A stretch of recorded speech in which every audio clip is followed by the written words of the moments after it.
¿Qué tal, alumnas y alumnos de secundaria? Les damos la bienvenida a Verano Divertido, la programación con la que aprovecharán estas vacaciones para conocer y aprender acerca de asuntos de gran importancia. Con Verano Divertido realizarán actividades lúdicas y divertidas desde sus hogares en colaboración con sus seres queridos, mientras superamos la actual contingencia sanitaria. Durante estas sesiones también van a reforzar temas que ya han visto en clase, relacionados con el arte, el medio ambiente, los valores de convivencia y sostenibilidad, la vida saludable y la inclusión, entre otros. En esta ocasión, en Cuidado del Agua, hablaremos de los ríos y lagos que se extienden por todo nuestro país, además de la biodiversidad que los habita y los beneficios que brinda. La intención es valorar la riqueza que albergan y reflexionar acerca de las necesidades de proteger este entorno. ¿Sabían que en México hay aproximadamente 160 ríos, 20 lagos y 34 lagunas?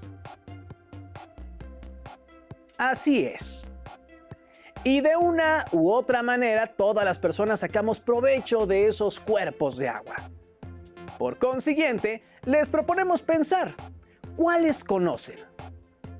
¿Cómo se favorecen de ellos? ¿Qué ofrecen a cambio? Además del gran aprecio estético y ecológico, todas estas fuentes de agua proporcionan bienes y servicios ambientales. De ahí que los invitemos a conocer un poco más del valor que tienen estos ecosistemas. Es preciso aclarar que el documental que van a ver enseguida se realizó hace tiempo y, por lo tanto, algunos datos han cambiado. Sin embargo, es de utilidad si retomamos su contenido para visualizar mejores prácticas en el cuidado del agua. Observen con atención.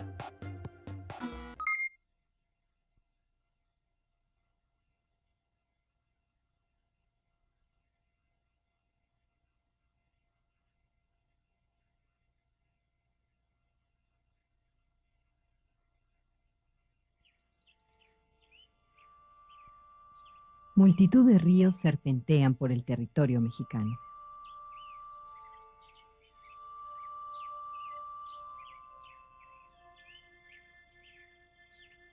Las cascadas embellecen el paisaje.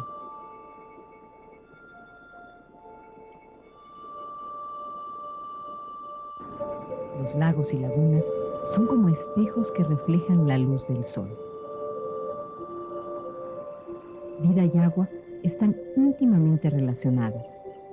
Nuestro cuerpo, como el de todas las criaturas que pueblan este mundo, está formado en gran parte por agua, el elixir de la vida.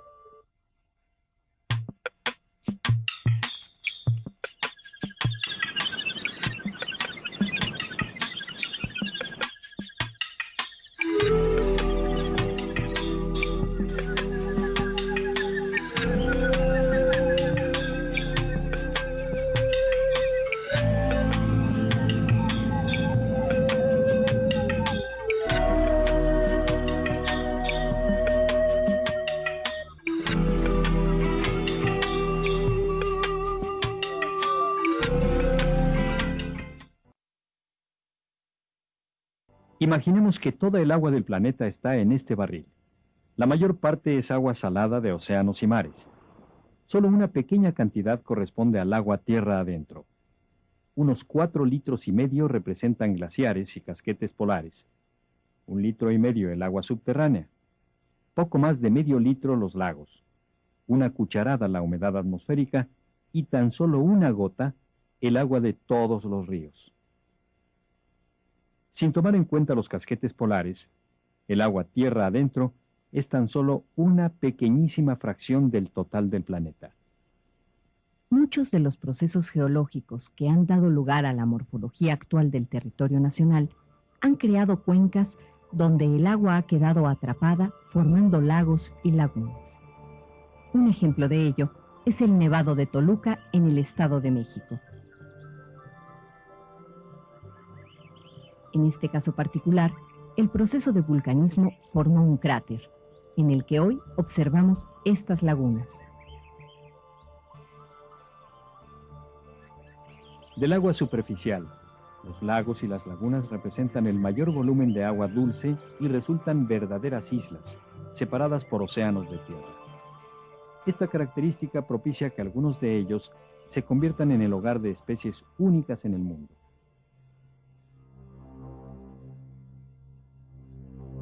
En los canales de Xochimilco habita esta asombrosa criatura a la que los aztecas llamaban Axolotl, que significa monstruo de las aguas. El ajolote era un manjar para emperadores. Además, el ajolote mexicano se utiliza como animal de laboratorio. Hay colonias en muchos países europeos y en los Estados Unidos, y aproximadamente existen unas 6.000, 8.000 referencias exclusivamente sobre este animal de laboratorio. En México existen otras especies que solamente viven dentro de los límites políticos del país, las cuales no están tan bien estudiadas como el ajolote, y son también especies muy raras y muy interesantes. El lago de Chapala en el estado de Jalisco es el más grande de nuestro país. La quietud de sus aguas contrasta con su evaporación por efecto de la energía solar. Dicha evaporación puede alcanzar valores equivalentes a una extracción continua de 20.000 litros por segundo.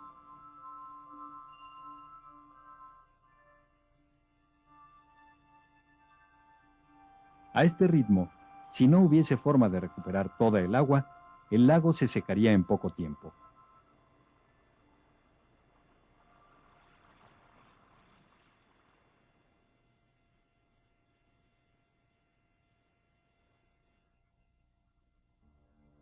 ¿Qué hace que el lago de Chapala y otros lagos no se sequen? ¿A dónde va el agua que se evapora?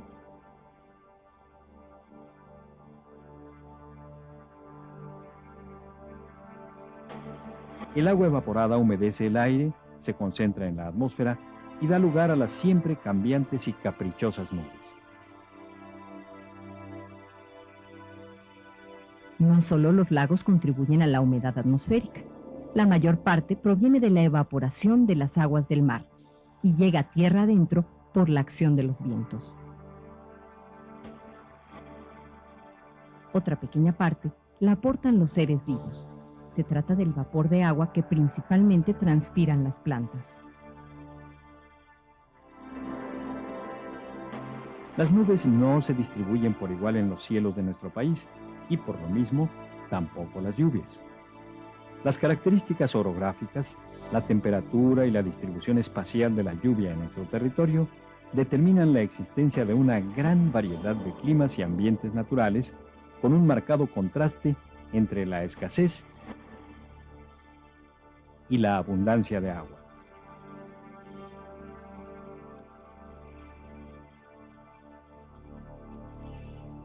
En el 42% del país, principalmente en el norte, la precipitación es muy baja. En cambio, existen zonas en Chiapas y en Veracruz donde la lluvia es 10 veces mayor. La abundancia de agua trae beneficios, pero en ocasiones provoca el desbordamiento de ríos y, en consecuencia, inundaciones. Sin embargo, cada década se presentan sequías que duran de 1 a 3 años. Sus efectos se resienten principalmente en la agricultura, ganadería y en el abasto de agua potable. Parte del agua que se evapora de los lagos vuelve a ellos en forma de lluvia, pero además existen otras fuentes de recuperación del agua perdida. Por ejemplo, los escurrimientos que tienen su origen en las zonas de mayor elevación.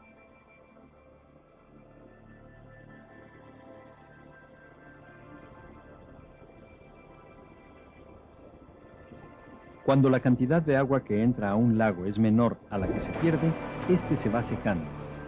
En casos extremos, puede desaparecer completamente. En el lago de Texcoco, en el Estado de México, el hombre jugó un papel importante en su desecación. Actualmente, se ha logrado su rescate.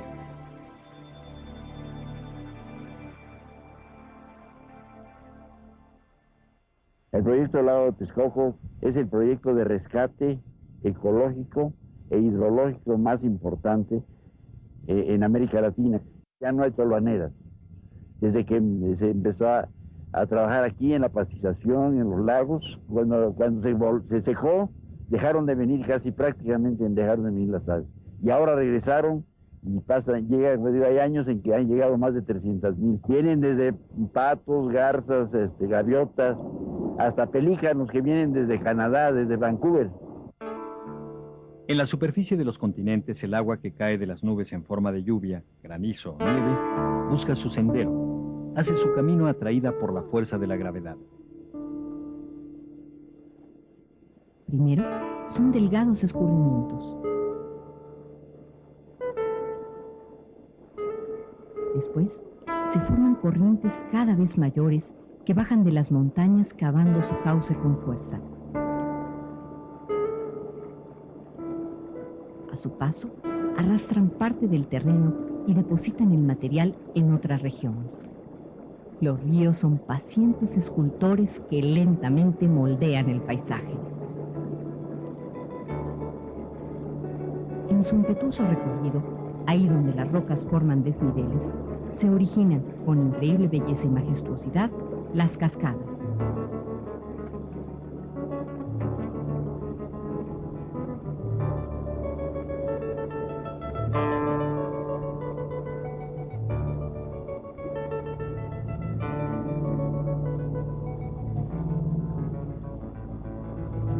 En algunos casos, por lo abrupto del terreno, se forman los rápidos.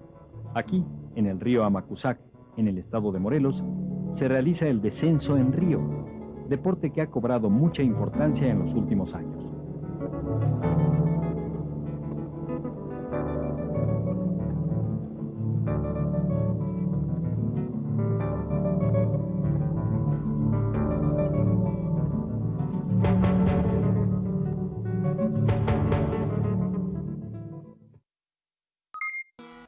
¿Qué les pareció esta primera parte?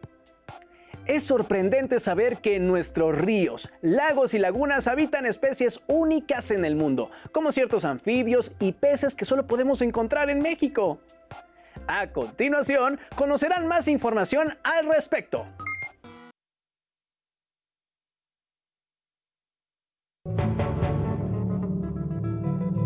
Las grandes cordilleras del país delimitan el curso de las corrientes, en su descenso hasta las partes bajas de las cuencas y el océano. Los ríos desembocan en tres vertientes: la del Pacífico, la del Golfo de México y la de los lagos interiores.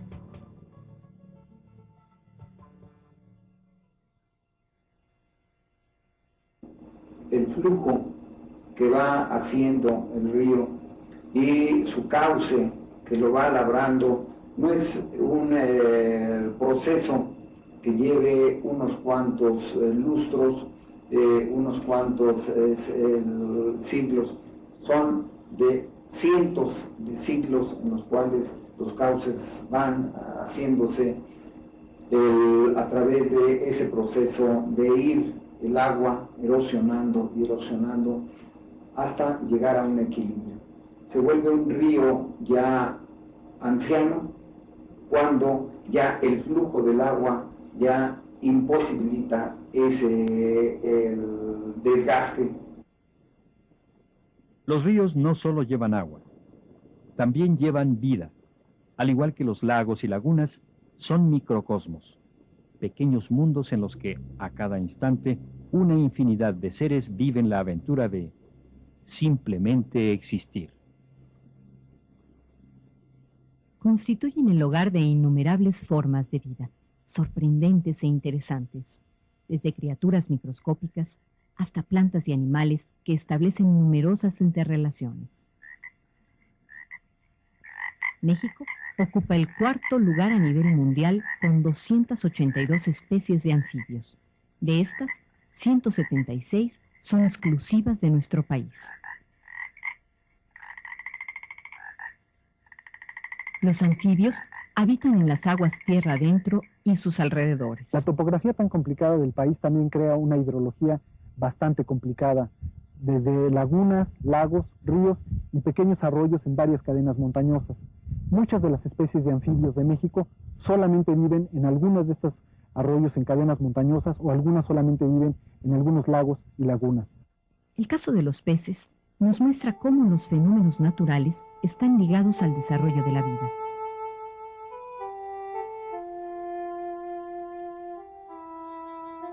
Un caso particular lo encontramos en el estado de Veracruz, donde el vulcanismo dio origen a una barrera geográfica que favoreció la existencia de especies únicas. Nativa de acá, mojarra blanca, machuelo, ejuile, pepesca, cuatopote, chipo, anguila, galápago. El lago de Catemaco ocupa actualmente lo que fue un antiguo valle fluvial, el cual fue cerrado por el norte por una serie de volcanes que impidieron el flujo de las aguas hacia el Golfo de México. Subió el nivel del lago y este comenzó a drenar ahora por otro camino, por el río Grande de San Andrés hacia la cuenca del Papaloapan. Se cerró por los volcanes por el lado norte y del lado de su drenaje hacia el Papaloapan, el salto de Yipantla, que es una cascada, impidió por otro lado que existiera un intercambio entre las poblaciones de peces. De esta manera quedaron los peces en Catemaco confinados y evolucionaron por un camino único e independiente. Esto es un proceso de endemismo.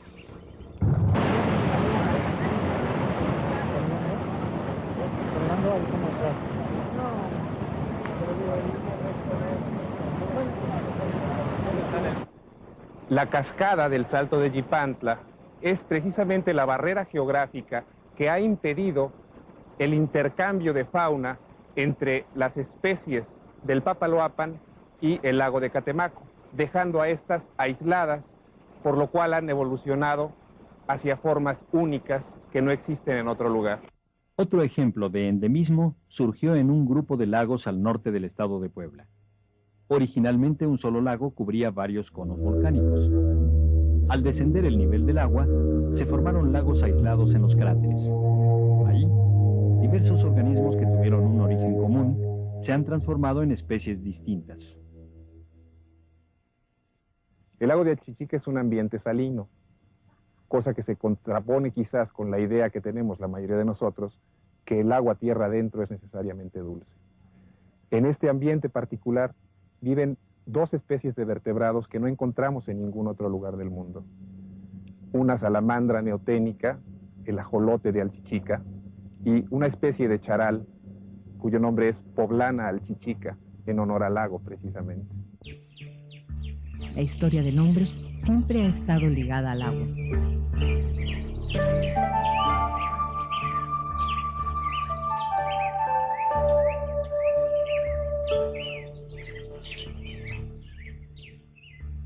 Una de las culturas prehispánicas más importantes del país se asentó en la cuenca del Valle de México, lugar con abundancia de agua donde floreció una gran civilización lacustre. Los habitantes aprovecharon el recurso e inventaron una forma muy ingeniosa y productiva para cultivar: las chinampas.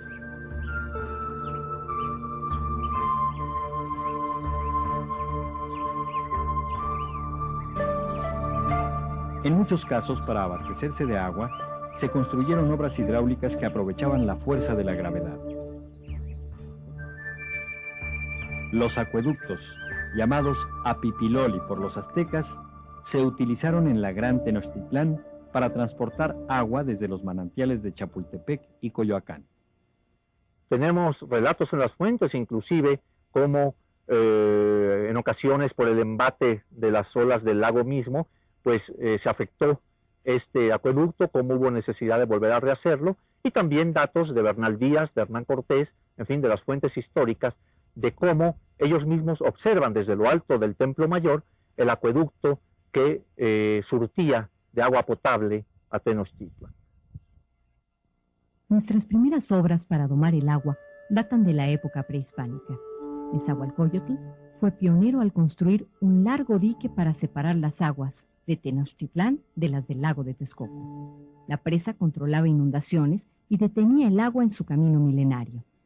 En el norte de nuestro país, en zonas con carencia de agua, los habitantes del sitio utilizaron su ingenio para aprovechar el escaso recurso. Es decir, el agua es básica aquí, ¿no? Entonces se tiene que hacer todo tipo de sistemas muy ingeniosos y adaptados, por supuesto, a cada zona. Aquí tienes enfrente de mí la entrada de un gran canal. Este canal viene así, desde muy lejos. Viene un gran arroyo canalizado a partir de un manantial que está como a unos 5 kilómetros, si no es que menos, y llega a esta meseta, y de esta meseta, también por un canal, viene a dar aquí donde yo estoy sentada. Atrás de mí, ustedes pueden ver un gran aljibe, donde se juntaba el agua. En Palenque, ciudad construida entre dos ríos, se desarrolló una impresionante ciudad maya. Aquí en Palenque, a diferencia de otras zonas, tenemos no tanto una escasez de agua, sino una abundancia relativa de agua, lo cual hace posible que existan grandes obras hidráulicas para controlar esta agua, cosa que no encontramos, por ejemplo, en lugares áridos, ¿no? o en lugares como Yucatán. Aquí no sucede eso, el agua está disponible todo el tiempo y es su control, más que su almacenamiento, lo que interesa. Esta agua atraviesa por aquí, baja hacia los grupos residenciales y termina en unas enormes obras de riego que existen allá abajo y que permiten una agricultura intensiva. En el norte de la península de Yucatán no existen ríos superficiales. El agua no se puede retener porque se filtra con facilidad en el suelo calcáreo.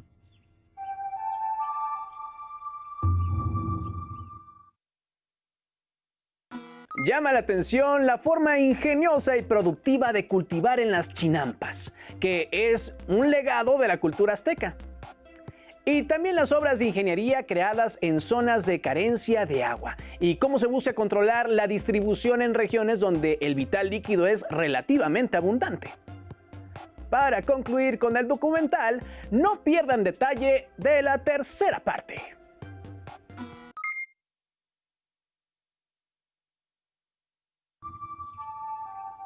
¿Cómo se abastecían de agua los pobladores de ciudades tan grandes como Chichén Itzá? En esta bellísima ciudad se encuentran los cenotes. Estos pozos naturales se forman cuando se rompe la piedra caliza y aflora el agua subterránea. Hay varias fuentes de agua, no solamente los ojos de agua, los cenotes. También existen lo que se llama en la región los chultunes, que son unas cisternas excavadas en la roca.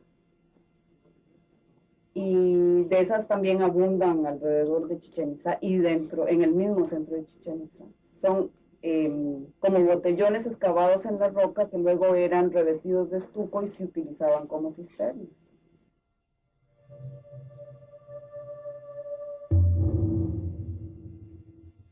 Los antiguos habitantes de esta región expresaban su veneración por el agua en el culto a Chac, dios de la lluvia. Los acueductos coloniales conjugan el arco romano con el conocimiento arquitectónico español y la sabiduría de la civilización prehispánica. En muchos estados de la República Mexicana todavía es posible observar vestigios de grandes obras construidas hace cientos de años.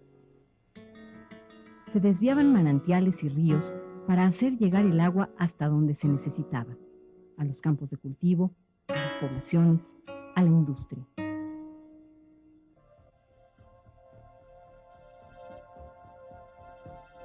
Hoy en día, esta tradición hidráulica se manifiesta en más de 3.000 presas que operan en todo el país con diferentes funciones: el riego, el abastecimiento de agua potable, el control de avenidas, la generación de energía eléctrica, la acuacultura y la recreación.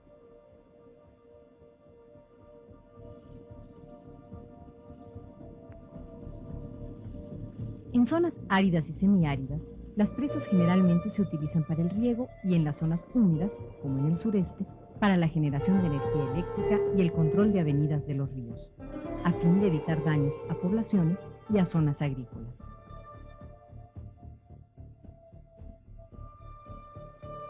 Existen presas que constituyen monumentales obras de ingeniería, pues su construcción requiere de una tecnología muy avanzada.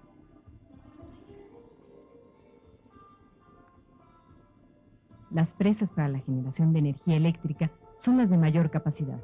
Su tamaño es impresionante. rebasa los límites de la imaginación.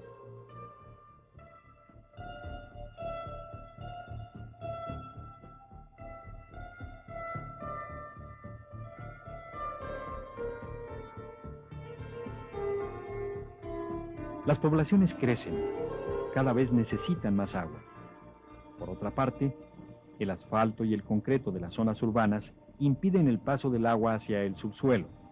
Entonces, la lluvia ingresa directamente al drenaje sin permitir que se recarguen los mantos acuíferos. Este hecho determina que no exista un equilibrio entre la cantidad de agua que se extrae y la que se recupera. Los bosques ayudan a captar agua y favorecen la recarga de los mantos, porque su suelo es poroso y por tanto permeable. Por ello, es importante conservar los bosques existentes y recuperar aquellos que se han talado, sobre todo en la periferia de las ciudades. Entonces, lo importante es que cuando el agua cae con la lluvia, en lugar de irse por el drenaje y por las cañerías y salga eventualmente al mar, se filtre y permanezca dentro del subsuelo de la Ciudad de México y se vaya a los acuíferos. Una forma de lograr esto es manteniendo una vegetación como esta, un suelo cubierto de plantas que permiten que el agua cuando llueve se absorba, porque las plantas actúan un poco como una esponja. El proyecto que se está realizando en el Ajusco, donde se está reforestando una zona donde se perdió la vegetación silvestre, precisamente hacia eso va, a proveer de una cubierta que facilite la absorción del agua al subsuelo. En México, el 92% del agua se emplea para el riego agrícola, un 5% para la industria y el 3% restante para uso doméstico. Estas actividades generan contaminación. Las descargas de aguas residuales requieren de tratamiento antes de regresarlas a sus fuentes naturales. El Distrito Federal genera aproximadamente 50 metros cúbicos por segundo de aguas residuales, de los cuales 15 metros cúbicos por segundo actualmente son reutilizados. Una parte por la Comisión Nacional del Agua en los proyectos del lago de Texcoco y lechería.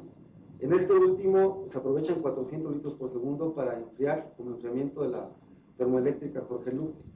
Por otro lado, en las 19 plantas del Distrito Federal, del departamento, se aprovechan aguas para rellenar los canales de Xochimilco, Cuemanco, regar los parques de San Juan de Aragón, el de Chapultepec, llenar los lagos recreativos de Chapultepec y regar áreas verdes, camellones en general en la ciudad.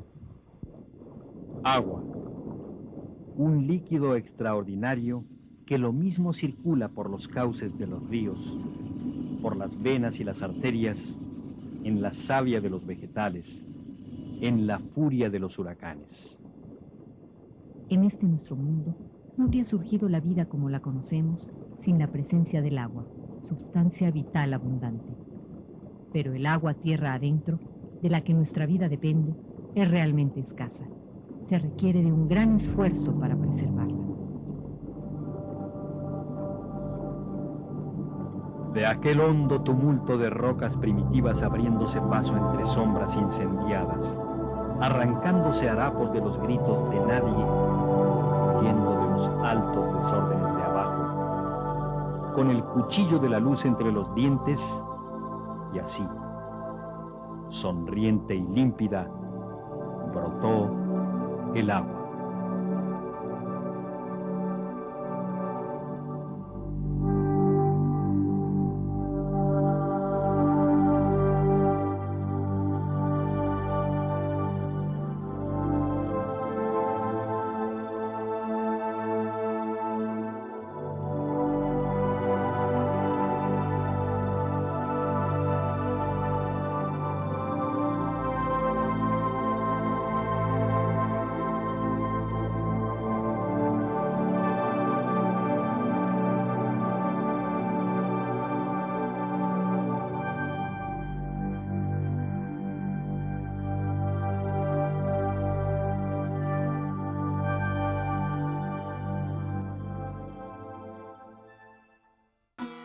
Todas las personas tenemos derecho a disponer de agua suficiente, salubre, físicamente accesible y asequible de forma continua. Eso quiere decir que el agua debe estar a nuestro alcance y ser de una calidad aceptable para uso personal y doméstico. Y para lograrlo, todas las personas podemos participar en su cuidado de forma individual, familiar y colectiva. Cualquier acción que realicemos, por pequeña que parezca, puede tener un gran impacto. Por ejemplo, usar jabones biodegradables para que el agua sea fácil de limpiar en una planta de tratamiento. Otra práctica necesaria es evitar el depósito de desechos físicos, químicos o biológicos en cualquier fuente de agua e incluso en sus alrededores, porque el viento y la lluvia los arrastran y contaminan el vital líquido. Ha llegado el momento de reflexionar sus respuestas a las siguientes preguntas. ¿Qué fuente de agua hay en el lugar donde viven? ¿En cuáles acciones de las mencionadas podrían participar para evitar la contaminación del agua? ¿Cuáles otras propondrían? Ninguna acción es pequeña para generar un impacto positivo de beneficio común. Antes de concluir, queremos recordarles la importancia de tener paciencia ante la situación que estamos pasando y con las personas que nos rodean. Y estén pendientes al anuncio del regreso a clases cuando el semáforo sanitario esté en verde y lo indique la autoridad educativa de su entidad. Ahora sí, nos despedimos. No olviden sintonizarnos para seguir de cerca la programación de Verano Divertido. ¡Hasta pronto!